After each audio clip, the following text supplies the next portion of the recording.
Marita 18 volts lithium-ion battery. 1.3 Ah. Ito yung gagawin natin ngayon. And makita niyo naman yung battery niya. Kulay brown. Yan. Yung mga Marita na battery pack. Ayan, nakita niyo. Ganyan yung battery na nakalagay sa kanya. Sa lahat na napalitan ko ng mga battery pack, ang makita na original natin yan. Ito yung nakakabit na battery.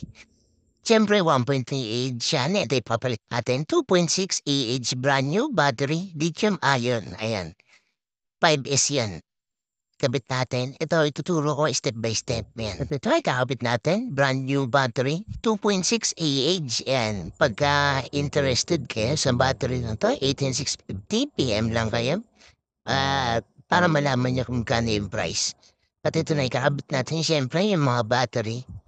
Ngayon, kung paano niyo binaklas, meron niyang B negative, B positive. Siyempre din niyo itatapat yung B negative, tapos sa dulo yung B positive. At ayan, ikakabit natin yung mga battery sa may battery holder niya, dito sa may battery pack.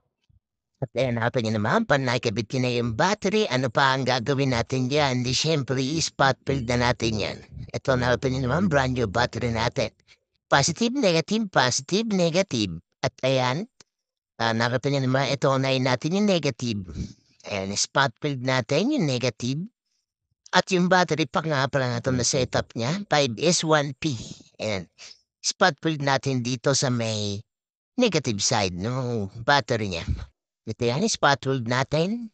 Pag na-spot field na natin, syempre spot field natin doon sa may B negative niya. And makikita niyo naman, B negative, spot field natin dyan. At ito sigurado, sa mga gusto mag-DIY, ayan, malaking tulong to. Sigurado, makukuha niyo yung diskarte sa pagpapalit ng battery. Ito na ikabit na natin. Ayan, open niyo, B negative, babalik ta rin niyo. Ayan, si-series connection niya to. Yung positive tsaka negative ng kabilang battery. Ayan, naulit ko, positive at negative ng kabilang battery.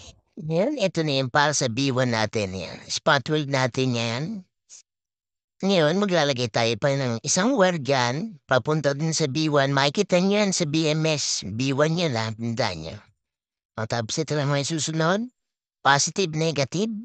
Spot weld natin. Ito naman yung para sa B2.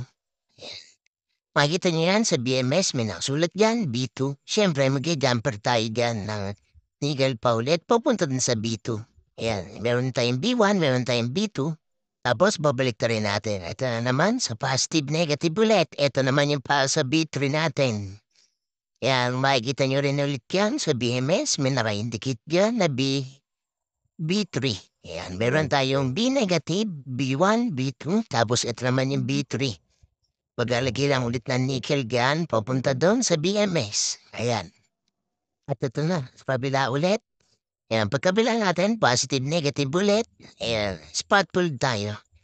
Ito naman yung papunta natin ng B4. Ayan, in-audit ko, makikita nyo yan sa may BMS, may nakalagay dyan B4. At ayan, okay na. At ang magiging panghuli lang natin, yung B positive. Ayan, natin yun naman. Ayan, itotop nyo lang siya doon sa may B1, B2, B3, B4. At ayan, hindi na natin maipaparita yung video para dyan. Dahil ito na, sa may B positive na. Ayan, kung mapapansin nyo, kinakabit ko yung B positive. Ayan, nakita nyo yung may naka-jumper na pupunta dun sa BMS. Ayan, nakitang-kita nyo naman. Yan yung sinasabi ko na B negative, B1, B2, B3, at B4. At ito na yung huling-huli natin, B positive. At ayan na, okay na. Nakikabit na natin yung mga battery natin na spot weld na. Nakikabit na natin sa BMS. Siyempre, kukuha na natin na yan ng supply. Kailangan may bolt, may out siya ng bolts dyan. Sa may terminal niya ng negative at positive. At yan na, nakapin na naman, nakikabit na. At ito, gagamitin natin yung digital and multitester natin.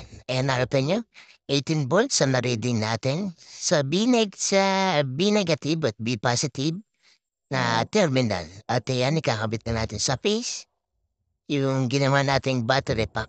Ito, pag testing niyo yung mga terminal niyan para din sa charging, may voltage yan. Kailangan pa rin natin yan na matest na actual sa charging kasi minsan may BMS na may voltage out siya pero pagdating dun sa charger, hindi nare-read.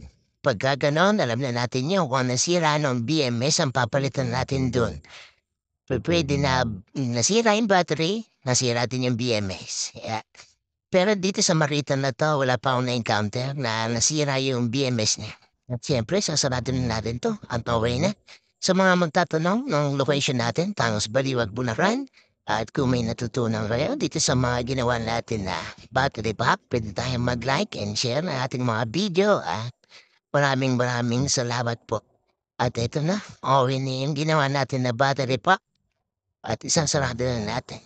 At ipapadala na natin 'to siyempre kay Sir na nagpa-repack ng battery pack nito na Marita. Hanggang dito na lang guys at ba-bye.